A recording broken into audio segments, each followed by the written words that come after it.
salah satu pesan yang selalu diingat kata Rasulullah, barang siapa yang pingin dunia maka jawabannya ilmu, pingin akhirat ilmu juga, pingin dunia dan akhirat maka ilmu. Jadi kita kalau punya ilmu maka peluang untuk berhasil itu semakin besar. Terinspirasi baca buku Robert Kiyosaki, kalau kita pengen bebas finansial, bebas waktu, maka harus berwirausaha. Maka dikuatkan oleh buku-buku yang saya baca, saya memilih berwirausaha. Bismillahirrahmanirrahim. Assalamualaikum warahmatullahi wabarakatuh. Perkenalkan, nama saya Dodi Effendi, usia 40 tahun, pemilik PT Macakal Pangan Sejahtera yang bergerak di bidang usaha kuliner, khususnya tahu bulat dan sotong. Macakal itu asal kata dari bahasa Sunda buhun. Artinya macakal adalah mandiri, berdikari. Jadi kenapa dinamai macakal? Karena salah satu karakter seorang pengusaha adalah mandiri. Maka ketika perusahaan dinamakan macakal, mudah-mudahan itu menjadi harapan kami bisa mandiri, tidak tergantung pada siapapun. Jadi dulu pas di PNS, bahkan masih kuliah, saya pernah dengar seorang ustadz bicara, apapun profesinya, maka kita harus berniaga, harus punya penghasilan dari perdagangan. Maka ketika masih PNS, merintis beberapa jenis usaha, jadi antaranya produksi tahu. Maka sekian tahun setelah merintis produksi tahu, sepertinya nih usaha menjanjikan nih, karena dari waktu ke waktu terus berkembang, permintaan banyak gitu ya. Cuma butuh konsentrasi, butuh fokus agar si perusahaan bisa optimal.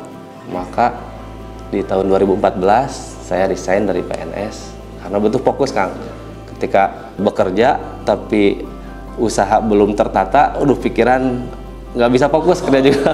Jadi daripada sayanya pusing, capek gitu ya, udahlah harus pilih salah satu. Nah, saya memilih untuk berwirausaha.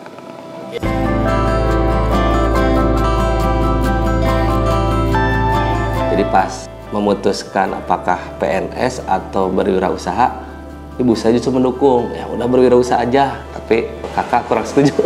Kurang setuju. Mungkin karena sayang saudaranya, karena usaha kan resikonya besarnya, bisa bangkrut dan lain-lainnya. Tapi semua masukan saya terima, saya pikirkan, dan saya memutuskan untuk berwirausaha. Karena ridho Allah itu ada di ridho orang tua, maka saya memilih berwirausaha. Dulu pas kuliah, saya sering ikut seminar kewirausahaan, Kang. Katanya, kalau kita pengen bebas finansial, bebas waktu, maka harus berwirausaha. Terinspirasi baca buku Robert Kiyosaki. Terus baca buku-bukunya, ada beberapa seri, saya sampai mengkoleksi buku Robert Kiyosaki. Maka ketika merintis usaha tahu bulat di 2010, kemudian berkembang di 2014, pilihannya apakah resign atau enggak gitu. Maka dikuatkan oleh buku-buku yang saya baca, saya memilih berwirausaha karena pingin punya waktu bebas. Jadi kalau pingin aktif di masyarakat bebas, kalau pingin piknik bisa gitu. Kalau bekerja juga bisa gitu ya, jadi relatif fleksibel lah. Nah, itu kelebihan berwirausaha. Pertama kali muncul tahu bulat tahun 2005, saya mengamati ternyata cukup banyak peminatnya. Awal buat tahu bulat di daerah ini, daerah Desa Muktisari. Jadi dulu pas 2005 muncul tahu bulat memang di sekitar lingkungan tempat tinggal saya. Nyebar ke desa sekitar, kemudian ada yang dibawa ke Tasik karena ingin lebih dekat ke terminal, ke akses distribusi barang.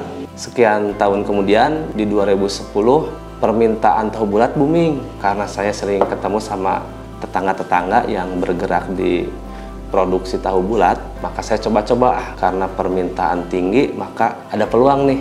Maka saya bekerja sama dengan teman-teman bikin perusahaan pabrik tahu bahan. Tahu bahan itu adalah bahan setengah jadi untuk pembuatan tahu bulat. 2 tahun kurang lebih produksi tahu bahan, kemudian saya melangkah lagi, coba-coba mengolah menjadi tahu bulat.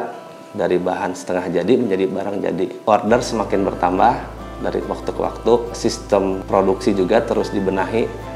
Ya, sampai sekarang jadi seperti ini. Sampai saat ini kacang kedelai sehari 2 ton lebih, tergantung permintaan order. Jadi setelah produksi, saya itu menjual tahu bahan juga. Ada rekanan yang membeli tahu bahan, tahu dijolang, kemudian diproses oleh mitra kita. tapi sebagian besar tahu bahan diproses lagi menjadi tahu bulat sekitar 75%-an lah. Sehari itu 200 sampai 250 ribu butir. Sebagian besar pasar di Pulau Jawa, sekitar 90% lah. Sisanya mulai dirintis di daerah Sumatera, daerah Lampung, Jambi, Bengkulu, Sumatera Selatan, Palembang, bahkan di Padang juga ada. Jadi ceruk kita itu menengah ke bawah kan, karena kan ceruk terbesar di Indonesia memang seperti itu ya. Masyarakat segmen menengah ke bawah, ceruknya banyak, pasarnya luas besar, ya berarti kita fokus ke sana gitu. Belum menggarap menengah atas, nanti inovasi lagi. Game saya juga nggak tahu yang bikin game tahu bulat siapa. Tahu-tahu udah ada loh tahu bulat, tapi bagi saya itu bagus gitu. Ya, saya ucapkan terima kasih orang-orang yang kreatif seperti itu. Pertama merintis usaha ini, permintaan tahu bahan. Ada salah satu mitra dari Tasik, dia membutuhkan tahu bahan yang cukup banyak, pesan ke saya, maka saya penuhi permintaannya. Beliau usahanya makin meningkat, saya juga makin meningkat. Nah, maka saya punya modal. Jadi laba yang didapat ketika merintis usaha itu dikumpulkan, terus permintaan bertambah, maka modal yang ditahan itu bikin lagi pabrik. Jadi nggak diambil dulu, karena dulu masih PNS kan. Jadi untuk urusan dapur masih dari gaji, yang dari usaha penghasilannya terus ditahan, diputar lagi untuk bangunan, untuk nambah modal dan lain-lain. Salah satu tips agar usaha terus berkembang, laba perusahaan yang didapat tidak boleh diambil semua.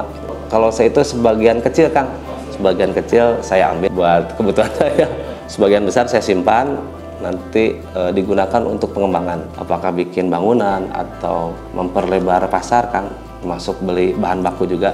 Jadi kami punya cadangan modal, karena nggak boleh sampai seperti ini perusahaan, harus terus berkembang ya, biar banyak memberi kebermanfaatan bagi semua yang ada di sini. Karyawan sekitar 170-an, tetangga-tetangga tidak usah jauh-jauh ke kota. Di kampung juga ada lapangan pekerjaan, masyarakat dapat penghasilan dari tahu bulat. Saya juga sama terbantu, karena kalau saya bikin tahu dari A sampai Z nggak mampu. Jadi pada akhirnya ada simbiosis kan, jadi saling menguntungkan lah dengan karyawan tetangga sekitar. Banyak mitra yang saya temui, dari mitranya yang jujur, loyal, sama yang di awal baik, ke belakangnya kok jadi seperti ini gitu, pesan barang tapi nggak dibayar gitu. Ternyata orang itu nggak sama gitu ya. Jadi setelah ketemu dengan orang-orang seperti itu gitu ya, menyimpulkan kita ketika melihat orang berbeda-bedanya, jadi jangan disamakan seperti kita. Kalau kita kan ketika punya utang kan dibayarnya, tapi kalau orang lain ada yang seperti kita, ada yang berbeda gitu ya, maka harus selektif gitu kan. Jadi jangan mudah percaya sama orang gitu. Uji dulu sekian waktu apakah orang ini benar apa enggak gitu. Itu salah satu pengalaman saya bermitra dengan berbagai macam jenis orang. Titik terendah itu sekitar 2014-an lah. Order banyak, tapi uang cash nggak ada. Karena banyak uang di agen-agen, di pedagang-pedagang yang macet dan lain-lain. Jadi tiap hari tahu terus diproduksi, tapi kita punya utang ke supplier dan lain-lainnya. Itu sampai mikir, aduh gimana nih? Kita punya utang ratusan jutanya. Ya, karena order ada gitu ya. Maka salah satu solusinya, oh ini agen harus diseleksi lagi nih secara ketat. Tapi karena kita butuh mereka, ini harus sebaik-baiknya komunikasi, karena ya kita butuh, mereka juga butuh. Maka dipilihlah yang kira-kira layak di barangan, masih bermitra, yang kira-kira utangnya makin gede, mulai ditegur, ditagih, nggak dikasih barang. Ya ada yang sadar, ada yang malah kabur, ya udahlah. Kalau memang nggak bisa bayar mah nggak dilanjut lagi kemitraannya. Maka setelah diseleksi seperti itu, mulai ada uang cash, karena itu teh tulisannya itu ada transaksi dan lain-lain, tapi uang realnya nggak ada gitu, karena tadi teh tersebar di agen gitu. Ya itu dinamika usaha tahu bulat. Ketika booming tahu bulat di tahun 2015-16, permintaan banyak, kami belum siap, tapi dipaksakan. Mikirnya itu sekarang bikin aja dulu, permintaan dipenuhi, perbaikan belakangan, kira seperti itu. Tapi karena dipaksakan, omsetnya sampai 2 kali lipat dari kemampuannya ada, efeknya produk kurang terkontrol. Jadi kualitasnya itu menurun karena pengawasan kan tidak maksimal. Karena suatu ketika bikin tahu sekian ratus ribu itu gagal. Dikirim ke agen, tapi ke agen ada laporan, Kang ini tahunya bau, ini berair dan lain. Wah, itu sampai berapa kali dirasionalkan aja. Ya udah, kira-kira pembayarannya rada susah, mulai dikurangi atau depending dulu, nggak di barangan. Karena tadi kemampuan produksi kita belum siap. Tapi makin kesini dibentuk tim, sayanya juga belajar terus. Seiring pengalaman yang ada, ilmu yang didapat sudah terlihat polanya. Seperti ini nih cara ngelola ketika ada lonjakan order dan lain-lain. Ya itu, antara ilmu dan pengalaman harus berbarengan. Karena kan permintaan banyak, maka kontrolnya juga lemah. Karena karyawan kan tidak terawasi dengan baiknya. Ya, itulah resiko orang tidak tahu. Jadi di 2016-17 kalau nggak salah, mulai ada mesin pembulatan tahu bulat. Hitung-hitungan satu mesin setara 15-20 orang. Maka dari segi hasil lebih bagus, kemudian pengawasan lebih mudahnya karena pakai mesin. Tapi karyawan yang produksi bikin tahu pembulatan tidak sampai diberhentikan karena waktu itu mulai muncul sotong, Kang. Jadi tahu bulat dioper oleh mesin, sotong manual oleh tenaga manusia. Jadi alhamdulillah tidak sampai memberhentikan orang, Kang. Saya pernah dapat nasihat dari seorang motivator. Dulu saya bertanya, Kang, ternyata di wirausaha teh masalah nggak selesai-selesai. Habis masalah A, muncul masalah B. B selesai, muncul masalah C. Atau balik lagi ke A gitunya. Itu gimana solusinya? Beliau memberi nasihat, Kang Dodi, ketika masalah muncul berarti itu titik lemah Akang. Muncul masalah di keuangan, berarti Akang ilmu keuangannya harus ditambah. Muncul masalah di marketing, Akang ilmu marketingnya berarti masih lemah, harus terus belajar. Karyawan nggak disiplin, HRD-nya dan lain-lain, berarti Akang harus terus belajar. Jadi setiap masalah pasti penyebabnya adalah kelemahan. Salah satu kelemahannya itu karena kurang pengalaman, kurang ilmu dan lain-lain. Maka Akang nggak boleh berhenti belajar. Sekarang zamannya online teknologi, berarti kita harus adaptasi. Beliau nasihati seperti itu. Karena tahu bulat usianya 3-4 hari, maka bikin variasi tahu bulat yang lain, tahu bulat crispy. Ini usianya bisa sampai 4-5 bulan, bahkan sampai 10 bulan juga bisa. Jadi kami masih terus meriset, ini stabilnya berapa bulan ya daya tahan crispy. Beberapa bulan terakhir memang mulai banyak nih orderan tahu crispy-nya, Kang. Ada yang dijual di Bogor, di Depok, dan lain-lain. Tapi pasarnya belum sebesar tahu bulat yang goreng dadakan.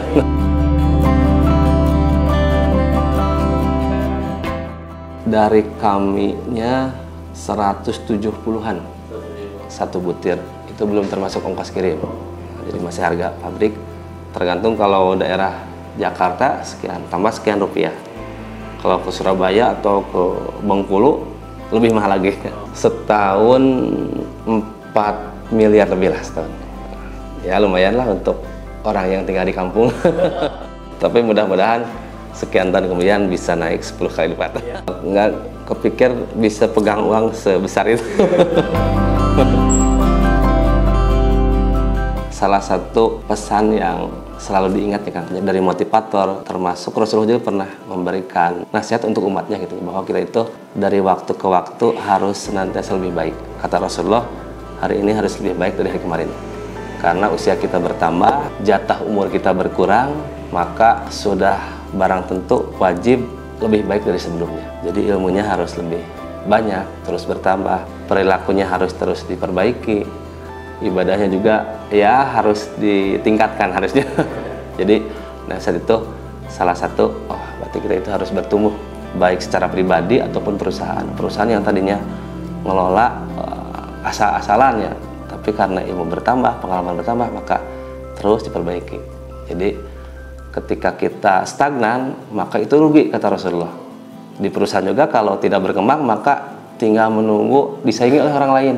Maka harus bertumbuh. Itu salah satu pesan yang diingat terus. Kalau kata orang Jepang mah kaizen, ya, perbaikan yang terus menerus. Kenapa orang Jepang negara majunya? Dia punya budaya seperti itu. Padahal 15 abad yang lalu Rasulullah sudah berkata seperti itu yang tadinya. Jadi kita seorang muslim ketinggalan nih sama orang Jepang. Padahal kita udah ada arahannya dari Rasulullah. Yang kedua, masih pesan Rasulullah. Kata Rasulullah, barang siapa yang pingin dunia, maka jawabannya ilmu. Pingin akhirat, ilmu juga. Pingin dunia dan akhirat, maka ilmu.